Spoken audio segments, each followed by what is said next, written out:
previous videos, we have shown three ways to conceptualize the rate of return. None of them used the cash flows. Now remember that the first way to conceptualize the rate of return of the project was to divide the total return by the total capital. The total return is the sum of the first income and the second income discounted by one period, and the third income discounted by 2 periods, and so on until the last income is discounted by n minus 1 periods. This is the total return, which is divided by the total capital, the capital invested at the beginning of the first period, the capital invested at the beginning of the second period, discounted by one period, and so on until the last capital, which is invested at time n minus 1. Note that we do not use cash flows. We use profits, incomes, returns, and capitals. The second way of conceptualizing a rate of return is to compute the weighted mean of the holding period rates. And so we have the rates of return for each period and the weight W of t, which is the present value of capital C of t minus 1 divided by the sum of all the present values of the capitals. In this second way, we do not use cash flows. We only use rates of return, holding period rates, and therefore incomes and capitals. Okay, holding period as we know, holding period rates are given by the profit, the income, divided by the beginning of period capital. So we do not use cash flows. A third way was just a variant of the first way, and it conceptualizes the rate of return as the ratio of the present value of all the incomes to the present value of all the capitals, and then convert it to an annual rate of return. In these three framings, we only use incomes and capitals.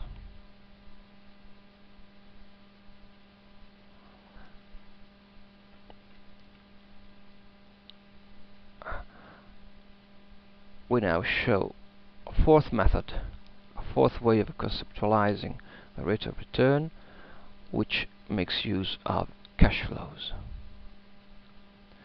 So we do not need cash flows to compute a rate of return, because a rate of return is an amount of return per unit of invested capital. So we only need returns, and returns are incomes, profits, incomes and capitals. However, we can derive a rate of return from the cash flows if we want to use the cash flows. We now show a fourth way of conceptualizing the rate of return of a project, which makes use of cash flows. And this fourth way has to do with cash flows and with net present value. As we know, the net present value is the discounted value of the cash flows. Let F denote a cash flow. We discount the cash flow by the cost of capital R then sum the present value of the cash flows, and we get the net present value. Now in this video we link the AIRR to the NPV. More precisely, we start from the NPV, from the cash flows and from the NPV, and then derive the rate of return of a project. To this end, we consider again a two-period project. With 3 dates: 0, 1 and 2. For example, 2 years. And if I remember well, the profits, the incomes were 375 at the end of the first year and 225 at the end of the second year. The invested capital at the beginning of each year were 600 and 400. Now, with these data, we are able to compute the cash flows.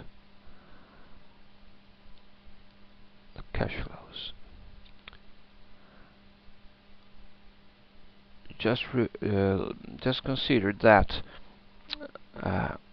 in the first year depreciation is 200,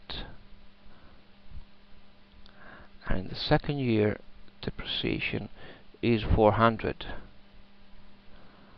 Consider that the capital at the end of the second period is 0. So we start from the income and add depreciation. So we write back the income 375 times 1, 225, and then we add depreciation. Depreciation essentially is the change in capital, so we can also write the change in capital with negative sign. At time 0 we have minus 600, which is the capital expenditure. At time 1 we have 200 depreciation. At time 2 we have 400 depreciation. And then we just have to sum and the cash flow. And the cash flow for each year is as follows: minus 600, 575 and 625. We have the cash flow. We have the cash flow for each date, so we can compute the NPV.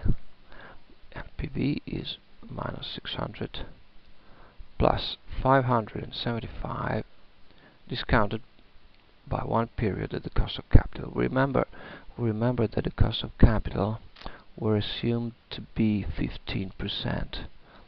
So divided by 1.15, and the last cash flow is 625 divided by 1.15 raised to the second power. This is the NPV. Now the result is 372.6. But now, how can we get the rate of return of the project from the NPV? Now consider that 372.6 is an absolute measure of worth, and while the rate of return is a relative measure of worth. So the first step is to transform the absolute measure of worth in a relative measure of worth. To this end we can divide 372.6 the NPV by the total capital invested. Now we remember that the total capital invested is 600 plus 400 divided by 1.15, and that this gives 947.8. We have computed the total capital in the previous videos. So we divide by 947.8.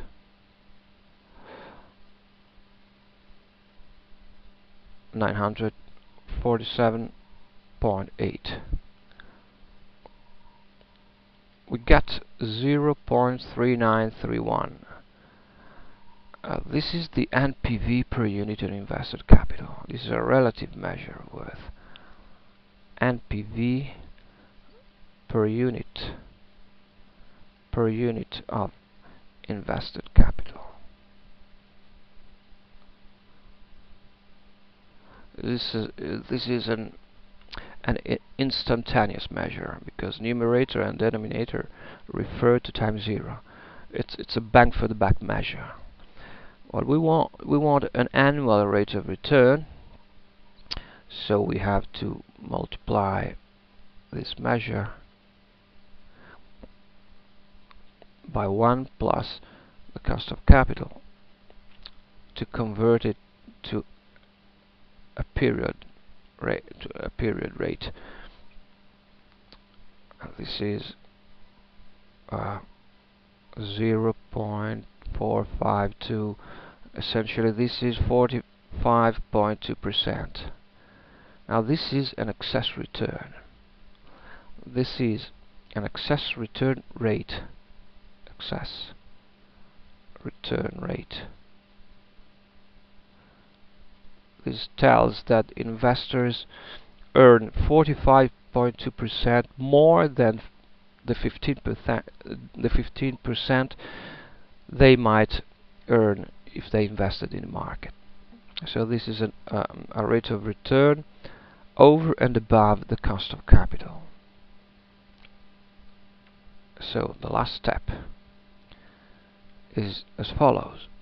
We know that this is an excess return rate, so excess return rate means that this is the difference between the rate of return of the project and the cost of capital.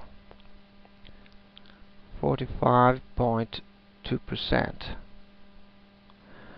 Therefore, the rate of return of the project must be equal to 45.2% plus 15%.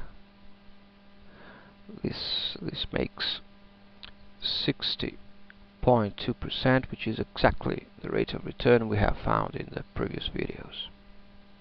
In general, when we have an n-period project, we can compute the rate of return in the following way. We take the NPV and divide it by the total capital. We have used the symbol PV of C as the total capital, the sum of the present value of the capitals. Now this is a bang for the buck measure. This is an instantaneous excess rate of return. We convert it to an annual rate of return, or more generally to a period rate of return, by multiplying this ratio by 1 plus the cost of capital. And this is an excess rate of return. We can call it excess AIRR, and we just have to add the cost of capital. And what we have is the rate of return of the project, the AIRR, project rate of return.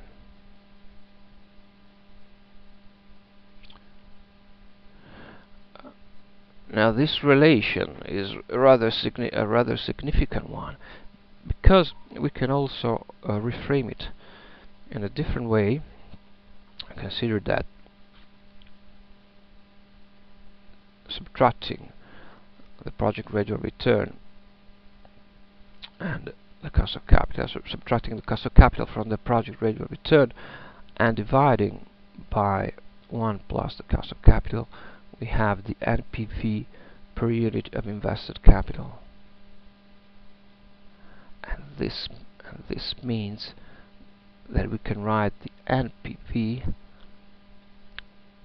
as a product of the total capital invested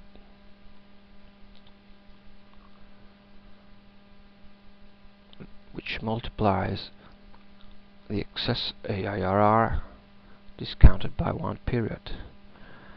In this way, we have that the NPV is expressed as a product of the investment scale, total capital investment, the investment scale or the investment size, and the economic efficiency of the project. The economic efficiency of the project. This economic efficiency is expressed times 0. So we see that the rate of return along with the cost of capital is a value driver for the NPV. The second value driver is the investment scale. The net present value, so the economic value created by a project, is the product of how much I invest, the investment scale, and how economically profitable is the project. Let's apply this formulation to our example. We have computed an NPV of 372.6 for our 2-period projects, and the rate of return is 60.2%, while the cost of capital is 15%, and the total capital invested is 947.8, and we take 947.8, which is the investment scale, and multiplies it by the economic efficiency. Numerator is 60.2% minus 15% divided by 1 plus 15%. And making the computations, we indeed get back the NPV 372.6, which also means that we do not need the cash flows to compute the NPV. We just need the capital, the total capital,